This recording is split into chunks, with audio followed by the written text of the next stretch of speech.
Hello guys, स्वागत है आपका हमारे और आपके यूट्यूब चैनल बीजी स्टडी पॉइंट में। तो आज मैं आप लोगों को दिखाऊंगी MCO 1 के क्वेश्चन पेपर करवाने जा रही हूँ, जो एग्ज़ाम के पॉइंट ऑफ व्यू से काफ़ी इंपॉर्टेंट है। और ये जो मैं क्वेश्चन करवा रही हूँ, तो मैंने पिछली वीडियो में 2 क्वेश्चन करवा चुकी थी, जो मुझे लग रहा था एग्ज़ाम के पॉइंट ऑफ व्यू से इम्पॉर्टेंट है। तो आप प्लीज़ ये करके जाएँ, प्लीज़ एक बार देख लें। और ये रहा 3rd क्वेश्चन मैं आपको दिखाने जा रही हूँ कि जो मैं क्वेश्चन कराऊंगी उन्हीं में से आते हैं हर बार क्वेश्चन। ये हो सकता है घुमा फिरा के क्वेश्चन आते हैं, बट आप एक बार ज़रूर देख के जाएं तो आपको हेल्प मिल सकती है। 100% और 80% ज़रूर आएंगे। तो आप देख सकते हैं, ये क्वेश्चन है, किसी संगठन में प्रबंध के विभिन्न स्तरों के कौन कौन से प्रकार के विभिन्न दायित्व होते हैं। तो ये क्वेश्चन है, तो अब हम इसका आंसर देखते हैं। संगठन के विभिन्न कार्यकलापों के समन्वय के लिए प्रबंध के विभिन्न स्तर बनाए जाते हैं। संगठन ये जो कार्यकलाप होते हैं, विभिन्न कार्यकलाप, उसके समन्वय के लिए प्रबंध के विभिन्न स्तर बनाए गए हैं। तो सामान्य रूप से प्रबंध के 3 स्तर होते हैं, वे 3 स्तर होते हैं। तो पहला स्तर में आता है उच्च स्तर का प्रबंध, सेकंड में आता है हमारा मध्य स्तर का, और थर्ड में आता है पर्यवेक्षण या कनिष्ठ स्तर का प्रबंध। तो जैसा कि आप देख सकते हैं, पहले हम उच्च स्तर का प्रबंध देखते हैं। उच्च स्तर के प्रबंध में निर्देशक मंडल, अध्यक्ष, प्रबंध निर्देशक तथा उत्पादन, विपणन, वित्त और मानव संसाधन विकास जैसे कार्य संबंधी क्षेत्रों से जुड़े जर्नल मैनेजर आते हैं। उच्च स्तर के प्रबंध में हमारे मतलब प्रबंध के निर्देशक मंडल आते हैं, अध्यक्ष आते हैं, प्रबंध निर्देशक आते हैं, उत्पादन, विपणन, वित्त, मानव संसाधन विकास जैसे कार्य संबंधी क्षेत्र आ जाते हैं, जुड़े जर्नल मैनेजर आते हैं। उच्च स्तर का प्रबंध नियोजन, संगठन, निर्देशन, नियंत्रण के साथ संबंधित होता है, लेकिन प्रबंध अन्य स्तरों की तुलना में अपना अधिक समय नियोजन, संगठन के कार्यों में देता है। प्रबंध अन्य स्तरों की तुलना में जो होता है, अधिक समय नियोजन, संगठन के कार्यों में मतलब अपना समझता है, उचित समझता है टाइम देना कार्यों में। उच्च स्तर का प्रबंध शेयरधारियों के मूल्यों को बढ़ाना, संगठन की दृष्टि और मिशन प्रदान करना, मुख्य लक्ष्यों को बनाए रखना, नीति संबंधी निर्णय लेना, बजट की समीक्षा करना, संगठन का वित्त ठीक बनाए रखना, संगठन की प्रगति, लाभ और निरंतरता, संगठन के लक्ष्यों को सदस्यों को बताना, सत्यनिष्ठा की रक्षा तथा सही नेतृत्व द्वारा संगठन का मार्ग निर्देशन आदि कार्य करता है। ये जो संगठन होते हैं, संगठन की दृष्टि से या मतलब और उनका मिशन होता है प्रदान करना, मुख्य लक्ष्यों को बनाए रखना होता है, नीति संबंधी निर्णय लेना, बजट की समीक्षा करना, संगठन वित्त ठीक करना है, संगठन के प्रति की प्रगति वगैरह हो गया, लाभ निरंतरता हो गया, लक्ष्यों को सदस्यों को बताना, सत्यनिष्ठा, तो ये सब आते हैं, अधिकारी करता है। उच्च स्तर के प्रबंध में कल्पनात्मक कौशल ज़्यादा ज़रूरी है। उच्च स्तर के प्रबंध में जो होता है ना, कल्पनात्मक कौशल ज़्यादा ज़रूरी होता है, माना जाता है। संगठन के लक्ष्यों को पूरा करने के लिए मध्य स्तर का प्रबंध उच्च स्तर के प्रबंध के मार्ग निर्देशन के अनुसार कार्य करता है। अब हम ये सेकंड वाला देखेंगे, मध्य स्तर का प्रबंध। तो दे रखा है हमें, संगठन के लक्ष्यों को पूरा करने के लिए मध्य स्तर का प्रबंध उच्च स्तर के प्रबंध के मार्ग निर्देशन के अनुसार कार्य करता है। इसका उद्देश्य संगठन कार्य को विस्तार रूप में करना होता है, जिससे कि मध्य स्तर का प्रबंध आयोजन स्तर के कार्यों को कर सके। संगठन के विभिन्न विभागों के बीच समन्वय और सहयोग, संगठन में संसाधनों का प्रवाह बनाए रखने की प्रणाली बनाना तथा संगठन में कार्य करने वाले व्यक्तियों का मनोबल कायम रखने, प्रशिक्षण तथा विकासात्मक कार्यों द्वारा कर्मचारियों को कुशल बनाना तथा निम्नतम स्तर पर उत्पादकता को बढ़ाने के लिए कनिष्ठ स्तर के कर्मचारियों पर नियंत्रण और मार्ग निर्देशन आदि कार्य प्रबंध के मध्य स्तर का उत्तरदायित्व है। मध्य स्तर के प्रबंध में मानव कौशल की अधिक आवश्यकता होती है।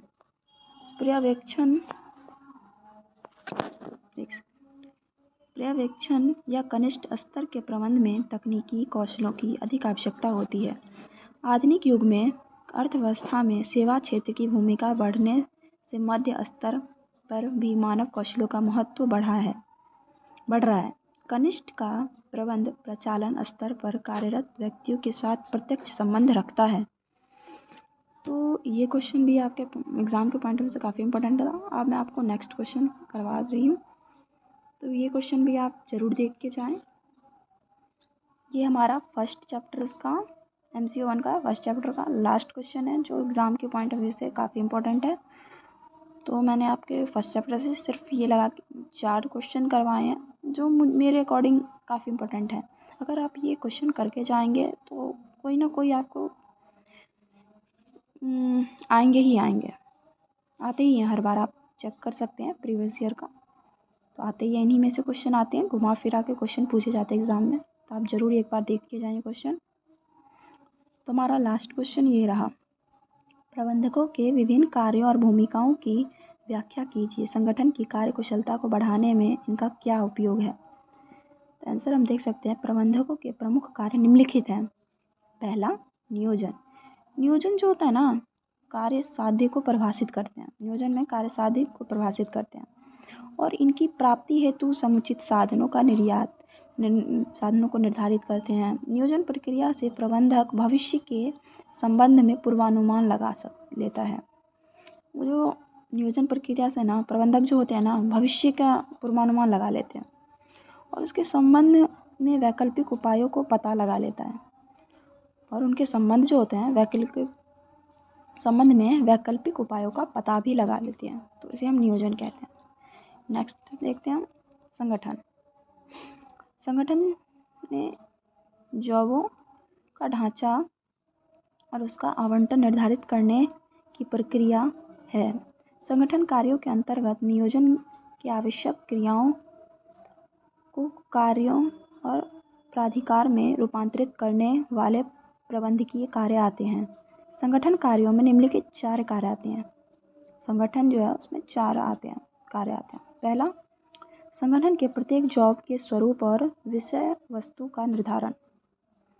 संगठन में प्रत्येक जॉब के स्वरूप को और विषय वस्तु का निर्धारण आता है। सेकंड में, जॉबों को समूह में बांधने के आधार निर्धारित करना। थर्ड आता है हमारा समूह के आकार के संबंध में निर्णय लेना। फोर्थ हमारा आता है सौंपे हुए प्रबंधक को अधिकतर प्रत्यायोजित करना। थर्ड देखते हैं हम अपना थर्ड ऑप्शन, कर्मचारी नियुक्ति। फर्स्ट हमने देख लिया नियोजन, सेकंड संगठन, थर्ड कर्मचारी नियुक्ति। यह प्रबंधकों द्वारा अपने अधीनस्थों का चयन करने, उन्हें प्रशिक्षित करने, पदोन्नति और सेवानिवृत्ति की प्रक्रिया है। कर्मचारी नियुक्ति प्रबंधकों द्वारा किए जाने वाले समस्त मानव संसाधन नियोजन क्रियाओं से जुड़ी है। कर्मचारी नियुक्ति में प्रबंधक द्वारा जो होते हैं अधीनस्थ चयन करने होते हैं, प्रशिक्षित करने, पदोन्नति से सेवानिवृत्ति की प्रक्रिया है। कर्मचारी नियुक्ति प्रबंधकों द्वारा किए जाने वाले समस्त मानव संसाधन नियोजन की क्रियाओं से जुड़ी होती है। कर्मचारी नियुक्ति जो होती है प्रबंधकों द्वारा किए जाने वाले, प्रबंधक जो होते हैं के द्वारा किए जाने वाले समस्त मानव संसाधन नियोजन क्रियाओं से जुड़ी है। फोर्थ हम देखते हैं निर्देशन। सामान्य लक्ष्य की प्राप्ति के लिए अधीनस्थ के वास्तविक कार्यकलापों का मार्गदर्शन ही निर्देशन है। निर्देशन जो होता है सामान्य लक्ष्य की प्राप्ति, कोई भी टारगेट होता है, हमारा लक्ष्य होता है, उसकी प्राप्ति के लिए अधीनस्थों के वास्तविक कार्यकलापों का मार्गदर्शन जो होता है वही निर्देशन होता है हमारा। फिफ्थ है संप्रेषण। वांछित परिणाम को प्राप्ति के लिए अन्य व्यक्तियों को विचारों का संप्रेषण महत्वपूर्ण है। वांछित परिणाम की प्राप्ति के लिए अब हमारा निरीक्षण हो गया, तो उसके बाद अब जो हमारा कोई वांछित परिणाम की प्राप्ति जो होगी हमारे, तो अन्य व्यक्तियों के विचारों का संप्रेषण महत्वपूर्ण होता है इसमें। 6 आता है निर्णयन।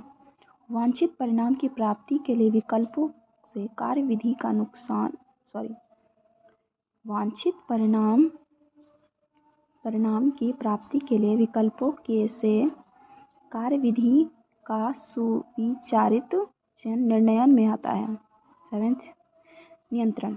यह वर्तमान कार्य निष्पादन की माप करने और पूर्वनिर्धारित लक्ष्य की ओर उसका मार्ग निर्देशित करने की प्रक्रिया है। अब हमें क्वेश्चन में ये तो हमारा हो गया विभिन्न कार्य। अब पूछ रखा है भूमिकाओं की व्याख्या कीजिए।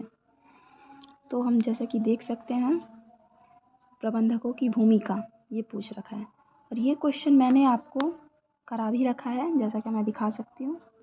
ये क्वेश्चन मैंने आपको पिछली वीडियो में करा रखा है। तो मैंने जो कह रखा था क्वेश्चन वही आते हैं सेम, बस घुमा फिरा के आप समझ नहीं पाते हैं, सही से करके नहीं जाते, तो आपको क्वेश्चन समझ। तो इसीलिए आप ये 4 क्वेश्चन फर्स्ट चैप्टर से MCO 1 का प्लीज़ करके जाइए, पक्का इसमें से कोई ना कोई आएगा ही आएगा, और आता है हर बार, आप चेक कर सकते हैं। अगर आपको हमारी वीडियो काफ़ी इंफॉर्मेटिव लगती हो तो प्लीज़ लाइक, सब्सक्राइब और अपना सपोर्ट कीजिए मुझे। Thank you.